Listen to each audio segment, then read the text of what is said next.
Hello बच्चों, welcome my YouTube channel biology concept classes bye Mahendra Rajput. Today discuss about depletion of ozone.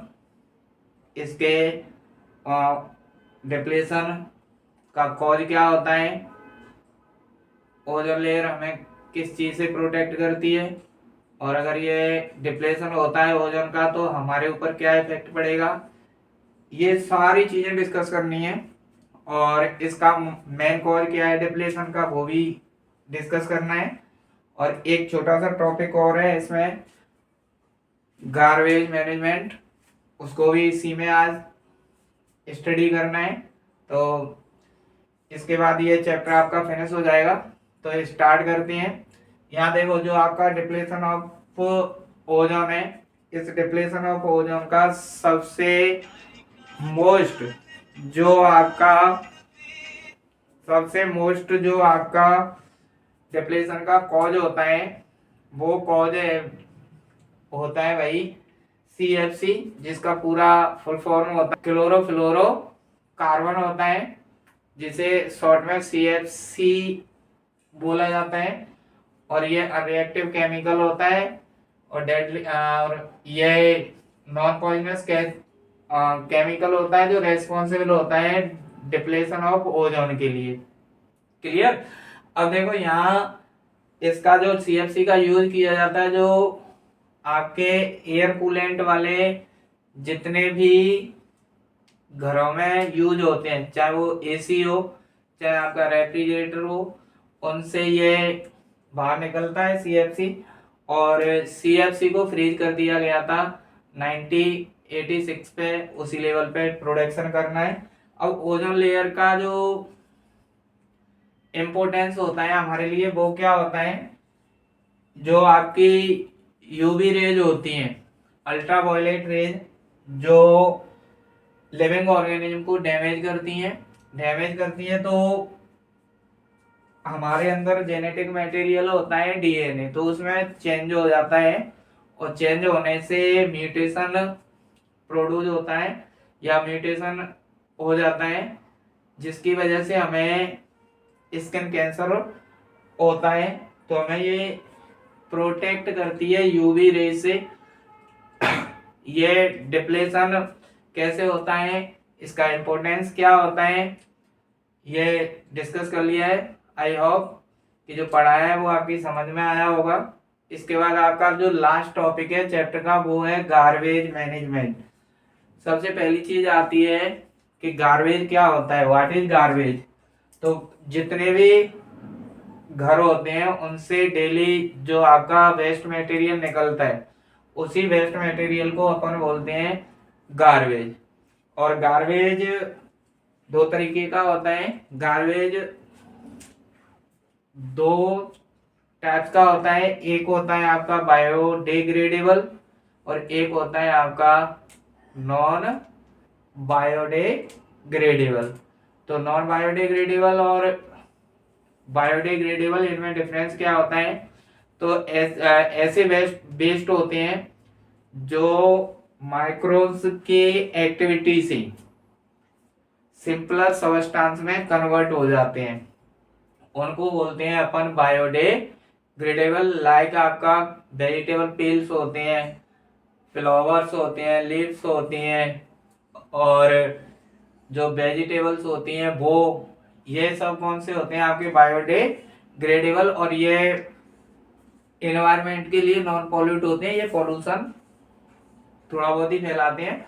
अब इसके बाद आपका जो नॉन बायोडिग्रेडेबल होते हैं, ये वो मटेरियल, वो वेस्ट होता है जो सिंपलर सबस्टेंस में एक्शन ऑफ माइक्रोब्स से कन्वर्ट नहीं हो पाता है सिंपलर में। और ये जितने भी आपके वेस्ट होते हैं, ये लॉन्ग टाइम तक आपके एनवायरनमेंट में एक्यूमुलेटेड रहते हैं या इकट्ठे रहते हैं, जो एनवायरनमेंट को पॉल्यूट करते हैं। लाइक आपका प्लास्टिक होता है, पॉलीथीन होती है, आपका DDT होता है, बहुत सारे केमिकल्स होते हैं जो एनवायरनमेंट में लॉन्ग टाइम तक बने रहते हैं। और इस गार्बेज को गार्बेज को मैनेज करने के लिए एक बहुत सारे साइंटिफिक वे होते हैं, जैसे कंपोस्ट बनाना, आपका खाद जो तैयार करते हैं वो, उससे भी जो बायोडिग्रेडेबल होता है उसका मैनेज किया जाता है।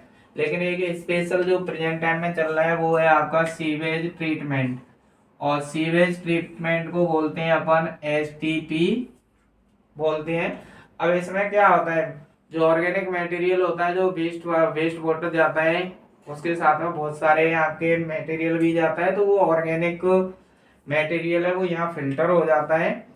ठीक है, और फिल्टर होने के बाद वो सेटल डाउन हो जाता है और डिकम्पोजर इसमें प्रेजेंट रहते हैं, और जो लार्ज टैंक होता है वहां से जो पानी होता है वो क्लीन होकर के वाटर बॉडीज के अंदर ट्रांसफर कर दिया जाता है। इसको बोलते हैं अपन सीवेज ट्रीटमेंट। तो ये जितना मैंने बताया है वो आपकी समझ में आ गया होगा, बट आज मेरा जो पढ़ाने का तरीका होता है वो आप, अब मैं इसको रीड करवा दे रहा हूँ। देखो, chlorofluorocarbon CFC are very stable unreactive chemical. These synthetic non-poisonous chemical are responsible for the depletion of ozone layer। तो जो ओजोन लेयर होती है इसका मेन डिप्लेशन का कॉज होता है बेटा ये CFC, क्लोरोफ्लोरोकार्बन। They are used in coolant, refrigerators, air conditioner, fire extinguisher में भी होता है। अगर यहाँ an agreement was made by different countries under guidance of United Nations environment programme. ये आप इसको बोलते हैं शॉर्ट में बेटा UNEP। इसका फुल फॉर्म लर्न कर लेना। इस U का मतलब होता है यूनाइटेड, N का मतलब होता है नेशन, E का मतलब होता है एनवायरमेंट, और P का होता है आपका प्रोग्राम। तो ये आपके इंपॉर्टेंट होती हैं ये शॉर्ट फॉर्म। ठीक है, तो आप इनको याद कर लेना। अब देखो इसका इंपॉर्टेंस क्या होता है ओजोन लेयर का। It absorb a lot of the UV rays of the sun. तो ये यूवी रेज को क्या करती है, एब्जॉर्ब करती है। UV rays is very damaging to living organism. UV rays can damage the DNA of the cell causing mutation। जब DNA में चेंज हो जाता है तो बेटा एक न्यू चेंज होने से म्यूटेशन आता है, तो एक नई स्पीसीज बन जाती है या नया कोई भी चीज बनता है। This can lead to be skin cancer. तो इससे क्या होता है आपका स्किन कैंसर होता है। Ozone layer make a protective shield in the atmosphere and protect us the damaging effect of ultraviolet rays। तो यानी आपकी जो ओजोन लेयर होती है वो हमारे लिए बहुत ज्यादा इंपॉर्टेंस रखती है। अगर ये डिस्ट्रॉय होती है तो हमें स्किन कैंसर होने का खतरा रहता है, वो होगी भी। अब देखो यहाँ गार्बेज वाला ट्रीटमेंट है। यहाँ गार्बेज मैनेजमेंट कैसे करते हैं, तो यहाँ the household waste is called garbage. तो हाउस से जितना भी वेस्ट निकलता है उसको गार्बेज कहते हैं। Every household a lot garbage on daily basis. ये रोजाना का रोजाना निकलता है। These waste substance can be divided into two main group. और ये मैंने आप लोगों को बता दिया है। फर्स्ट होता है biodegradable. It means those substances that can be broken down into simpler inorganic substance in nature in short period of time due to action of microbes। ये बैक्टीरिया और फंगी, इनसे क्या करता है, ये सिंपलर में कन्वर्ट हो जाता है, बायोडिग्रेडेबल सब्सटेंस कहलाते हैं। These simpler substance may be used by the plant, और इसमें से प्लांट न्यूट्रिएंट्स को क्या करते हैं, यूज कर लेते हैं। इसके बाद सेकंड वाला है आपका non biodegradable. The waste material are not converted into harmless or non-toxic substance in nature are called non-biodegradable.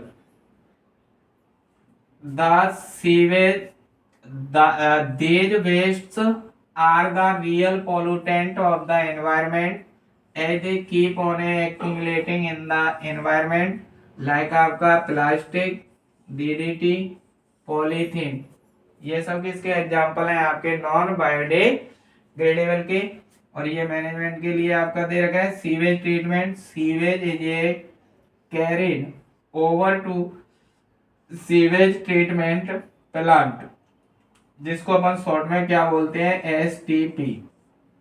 Here the sewage is filtered, organic material in the sewage is allowed to settle down and decomposes in large tank. The water from these tanks is cleaned and released into water bodies. I hope कि जो आज study करवाया है या जो understood करवाया है आपकी समझ में आ गया होगा। अगर आपको मेरा वीडियो अच्छी तो लाइक करना, कमेंट्स करना, शेयर करना, लेकिन आप सब्सक्राइब जरूर करना। और आप लोग मुझे लाइक कमेंट्स करना, जिससे मुझे मोटिवेशन मिल सके। जब आप मुझे सपोर्ट करोगे तो मैं अच्छे से अच्छा लेक्चर तैयार कर सकता हूँ। मिलते हैं न्यू वीडियो में। Bye, thank you for watching.